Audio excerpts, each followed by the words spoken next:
The next talk is going to be, I'm privileged to have Alex Coley. We are privileged to have Alex Coley with us today. He's been with law enforcement for almost 35 years. Okay, that's a long, long time helping the community, so thank you for that.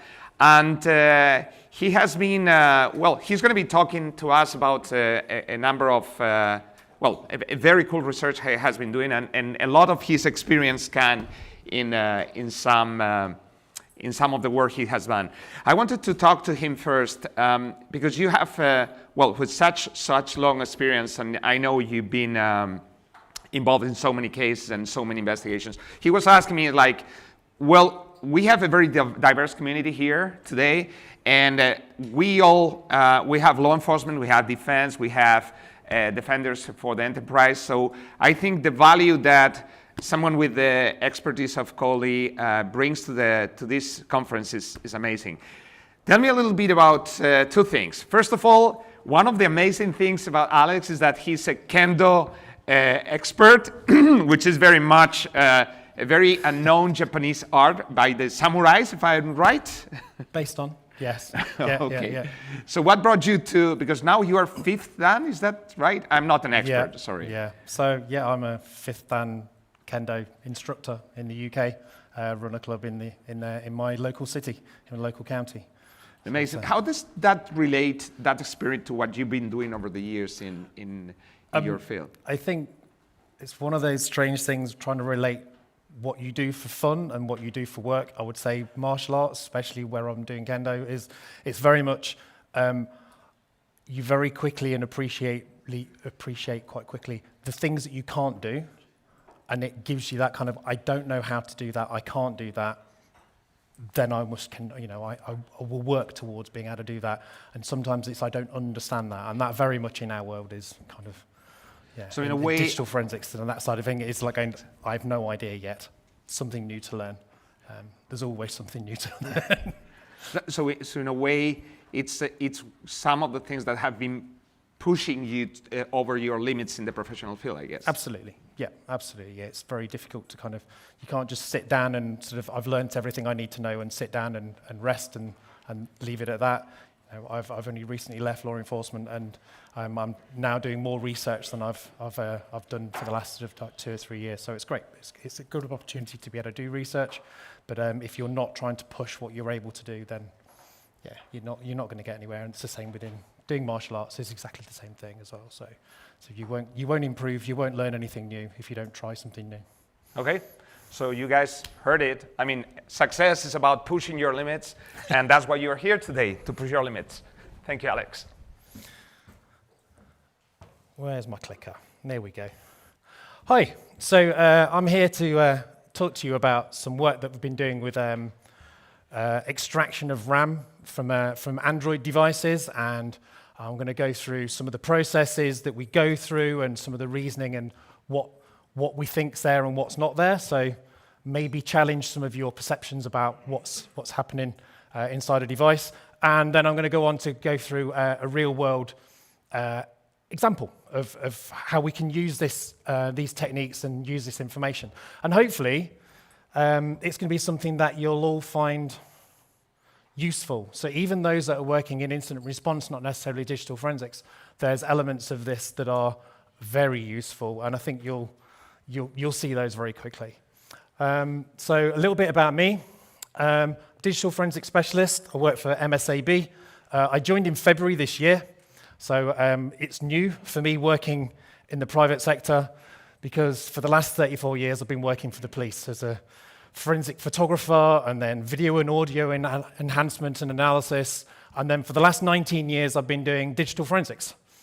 And I've been really lucky that I've not worked in a lab that only says you only do phones or you only do computers, because that's quite a common thing nowadays. I've been really lucky that my job's been across the board. So I've worked on phones and computers and vehicles, which is quite interesting, and hardware forensics, and working in the covert world as well. There's elements of all of those that kind of relate to covert as well. So it's an interesting thing. It's really useful looking the way I do, with like hair and things. Like, no one thinks I work for the police, so that's really handy. That's very helpful. So yeah, I've been doing this for quite a long time. So, I believe there's a few people from law enforcement. We've got show of hands. Who's law enforcement, government? You don't have to say what you do, but we've got some. Everyone's going, no, not telling anyone else. I don't want you to know. Fine. That's okay. I'm going to bribe people for user audience participation. I have challenge coins. So there are 2 challenge coins up for grabs. So yeah, so user participation will get you a challenge coin. So because you're all weak, and so am I. So a challenge coin we'll all kind of do anything for, won't we? So, which is good. Okay, so let's make a start then. I have a memory card here. It's a really basic memory card. It's got some live data. It's got some deleted data. What are we going to do with it? If I tell you that some of the data is deleted, are we interested in deleted data? This is a user participation part. Are we interested in any of the data? If we're just getting nods, right? Yeah, but we're interested in deleted data. We don't really care that it's deleted. We care that it's there, and we want to recover it. Okay? So we've got a memory card. We're going to do standard things to it, right? We're all going to do this. This isn't anything new. I'm not telling you anything new about any of this, right? We're trying to setting like a level of where we're at. So we're going to image it, we're going to process it, we're going to carve it, we'll maybe look at some of the details and data that's found there, and we're going to generate some form of report. Fantastic, great. It's not rocket science. We all know about this side of things. So here is the inside of a mobile phone. Doesn't really matter what mobile phone it is. Well, it does. It's an Android phone. And here we have 32 gig of SD RAM. Really useful bit of space, but 32 gig is a lot of data, right? 32 gig, especially when we're talking about text-based data, that is a ton of information, okay? And on computers, we're used to dealing with that. We kind of go, yeah, RAM, we're interested in what's on the RAM. We're interested in it. Okay, so here's a question for you. Here's a micro SD card. Other than the difference of like 4 gig between them, what's the difference between these two things? We've got someone saying one's volatile. What else have we got? Anything else? Any particular sort of comments? Pardon? Speed? Oh, yeah, speed. That's an important one. Okay. Pardon? Oh, structure. Yeah, structure. Definitely different on that side of things. Okay, so what is it that we think we know about RAM? So we've had volatile. Fantastic. Data's volatile. So everyone thinks that the data on the RAM is volatile. Happy with that? Data on the RAM is volatile. Cool. That's what we think. So we turn it off, we turn it on again. Dead. Happy with that? Oh, we get some no's. Who said no? Who said no? Who said no? Who said no? Oh, you're in running for a coin. Thank you. Okay, you're in running. You're in running. Excellent. We need root access to access it. On an Android phone, do we need root access to get to the RAM on the device? Isn't it partitioned off? So some areas is normal use, and then some areas is a root type of. Yeah, to a degree. Yeah, potentially. It's going to take us ages to get the data out. That's another one. You can get the RAM, but if I even got it, it's going to take ages. I'm going to have to go through loads of process, do loads of research, do loads of work on it. And it's just complicated to get the RAM out of a phone. So let's go through these then. So the phone's volatile. So last time you turned your phone off and then back on again, it still knew the time and date. Right, okay, well, how many batteries are in a phone, by the way? There's one battery, so it's not like your computer where you've got your separate little CMOS battery. You turn your phone off and it's still running. It still knows the time and date. How many people's phones in this room has the battery run out on your phone and your phone's turned off and died? Don't lie. Right, everyone's phone's died at some point. When you put it onto charge and it woke up again, it immediately knew the time and date, right? And it still hasn't connected to the network. Hasn't connected to a network at that point. It didn't run out of power. The secret is all it did. It ran out of enough power to wake up the screen and run the operating system. There's enough power still going into the device and running in the device The RAM hasn't lost its power. In fact, we know that it can last for months, if not years, of power sitting charging the RAM. So I can tell you that we've extracted data from a phone that was 4 years old and found in the back of a drawer, because it was my colleague's, and he hadn't touched that phone for about 3 or 4 months. And we found data that was 4 years old in the RAM. How volatile is that? That's not as volatile as you thought it was, is it? Okay, it's gone after reboot. No, we just said that. It's definitely not gone after reboot. We need root access to access it. No, we don't. We have methods. We have a tool. I'm going to demonstrate a tool that we can utilize for capturing this data out of the device. The painful one is where people go, it's going to take me ages to do this. We're going to run all sorts of processes, do all sorts of bits and bobs to get the data out. It's going to take a long time to get this out of the phone. It's not. It's going to take you minutes.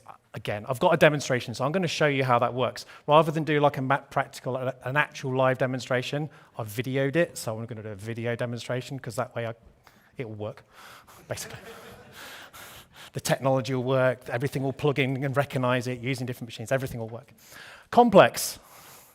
I think you're going to be annoyed at how simple the process is, which is a weird thing to say, but it's so annoyingly simple that you wish you were doing it already. It's something that we've been looking at and using for digital forensics, where I've been working most recently. So I was working for a regional agency and a local police force as well in the UK. And we've been using this method and looking at these techniques and capability for a while, and I've used it on a couple of cases.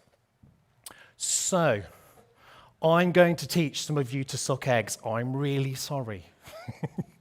Okay, imagine you're explaining this to your boss who doesn't do computer forensics, right? That's how this is kind of thinking about looking at this. So we have a phone. Inside the phone is a circuit board.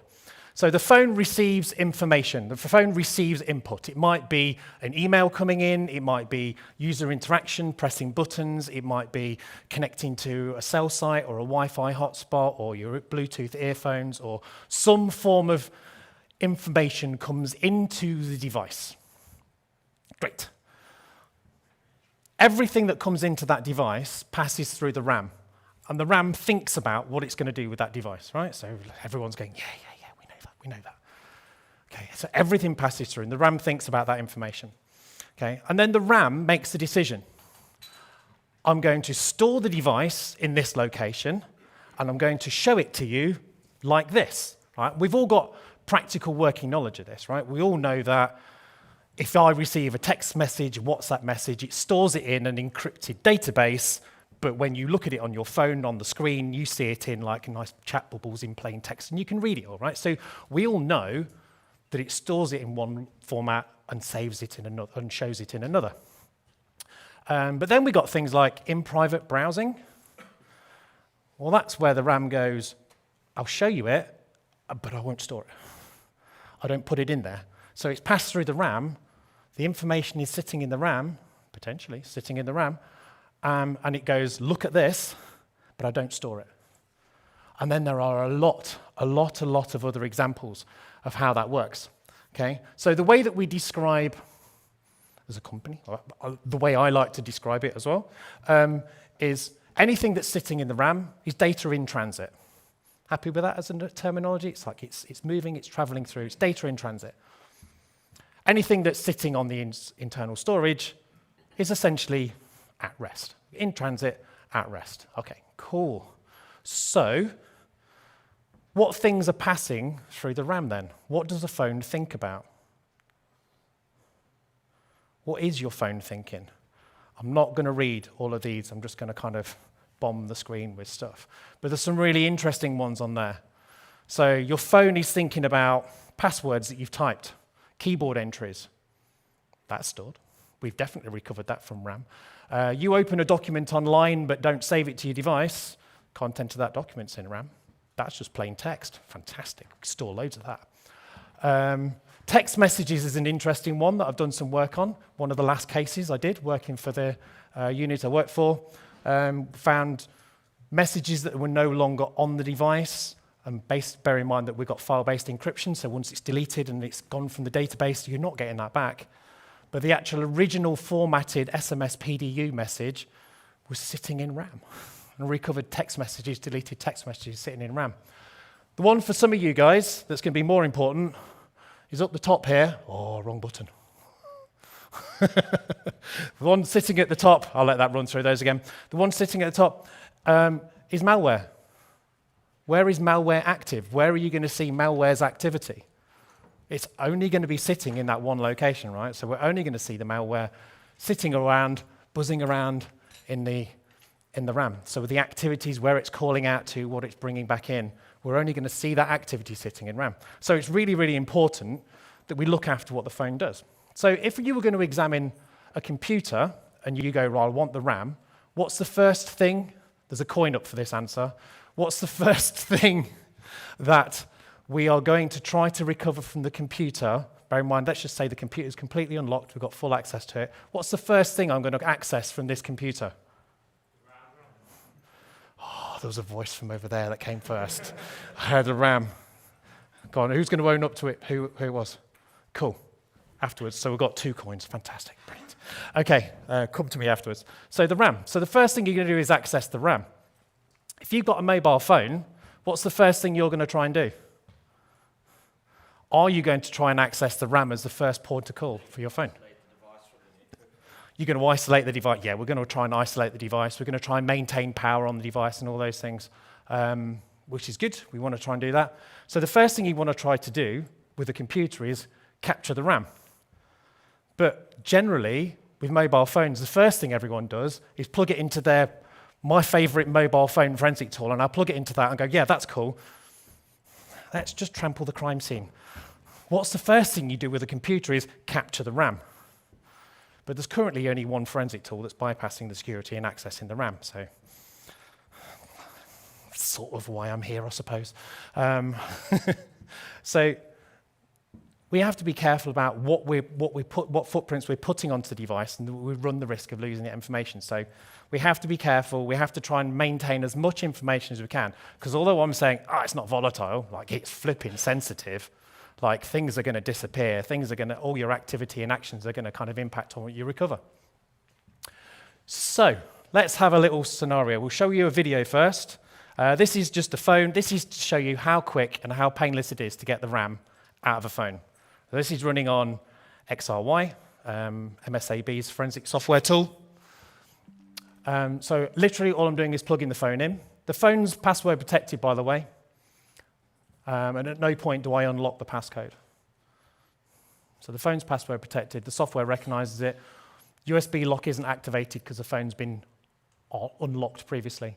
But I'm going to try and do a physical extraction. All I'm doing, asking it to do a physical extraction. Press next. And the phone goes through a few little windows and a few little pop-ups on the screen. So I'll say, yep, run that. So I'm not going to make you sit through how long it takes to extract the data, but we've got any estimations on how long this is going to take?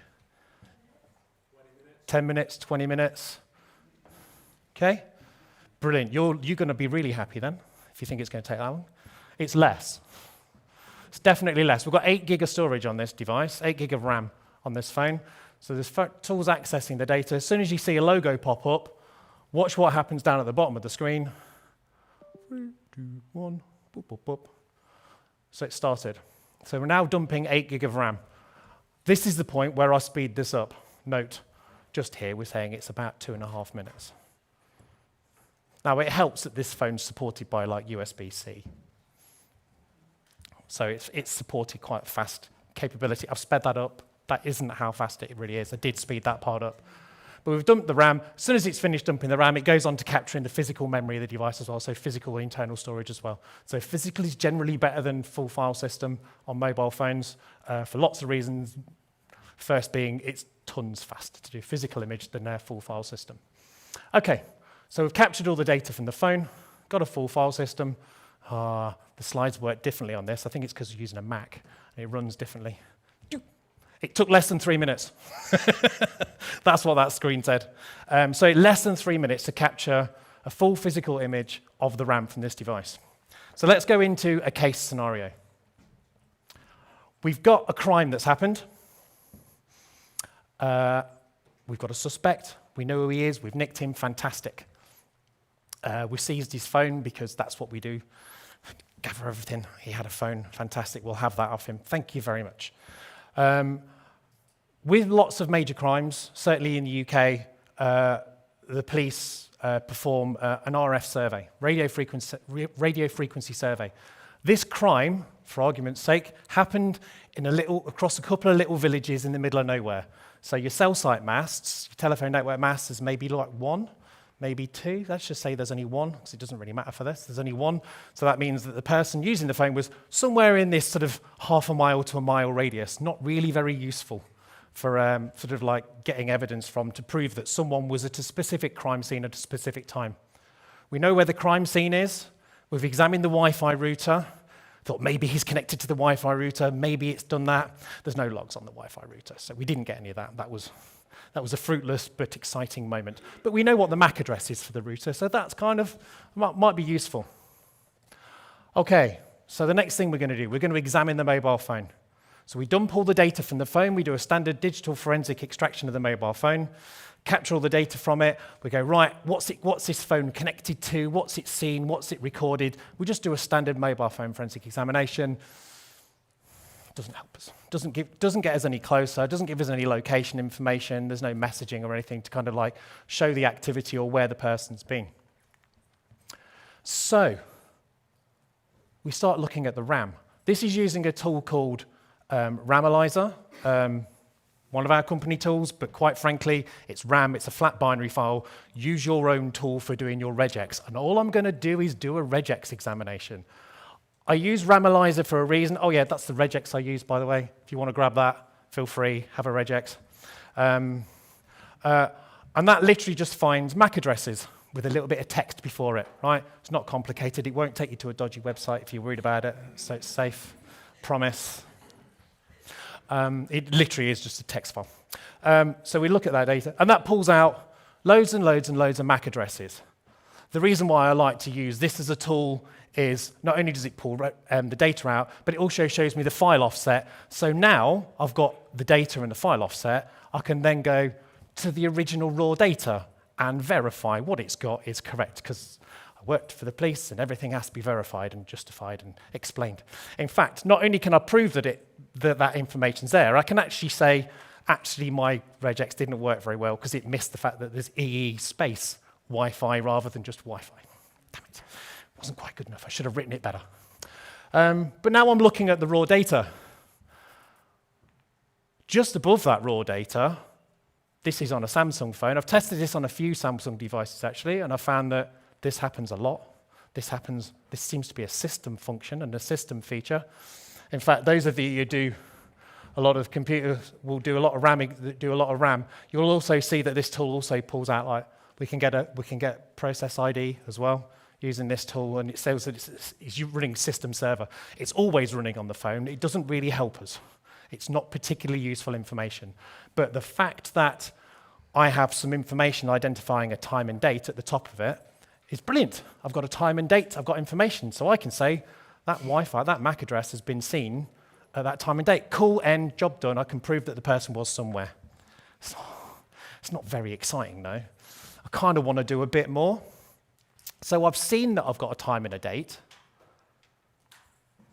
and I've got some sort of structure below it, and I've got a kind of a footer. It kind of finishes in a certain manner.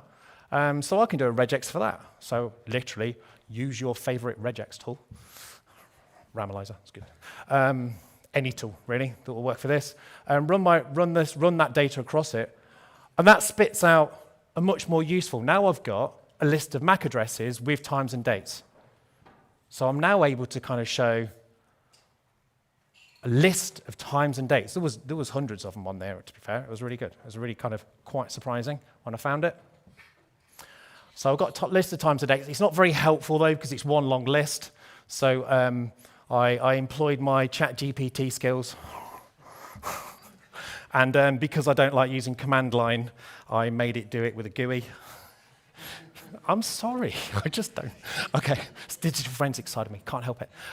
Literally, so I'm going to put this CSV in, and I'm saying, parse this CSV and turn it into a list of something that I can actually use, something more helpful. So now, that converts that one list, just a CSV, into a big list of MAC addresses, the SSID, and the time and date it was seen.